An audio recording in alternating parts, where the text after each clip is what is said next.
Welcome to విబి8 news. Abdullapurmet మండలం Ravi Narayana Reddy colony phase 3లో ఇటీవలే ప్రమాదానికి గురైన గుడిసెలను ఈ రోజు ఇబ్రహీంపట్నం ఆర్డీఓ అనంతరెడ్డి, అబ్దుల్లాపూర్ మెట్ ఎంఆర్ఓ సుదర్శన్ రెడ్డి సందర్శించి బాధిత కుటుంబాలను పరామర్శించారు.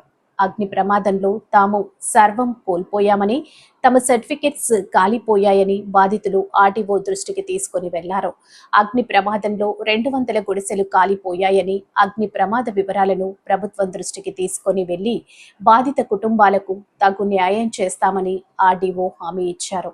ఈ కార్యక్రమంలో సిపిఐ రాష్ట్ర కార్యవర్గ సభ్యులు రవీంద్రాచారి, రాష్ట్ర కౌన్సిల్ సభ్యులు ముత్యాల యాదిరెడ్డి, ఏఐటియుసి రంగారెడ్డి జిల్లా ఉపాధ్యక్షులు, సిపిఐ పార్టీ మాజీ కౌన్సిలర్ అజ్మీరా హరిసింగ్ నాయక్, ఏఐటియుసి జిల్లా కార్యవర్గ సభ్యుడు బిఓసి రంగారెడ్డి జిల్లా అధ్యక్షులు దాసరి ప్రసాద్, సిపిఐ పార్టీ నాయకులు పొన్నాల యాదగిరి, ప్రజా గాయకుడు గణేష్ సైదులు, ముదిరాజ్, వట్టి నవనీత, కాటి అరుణ, సుజాత, వినోద్ నాయక్, వీరేష్ తదితరులు పాల్గొన్నారు.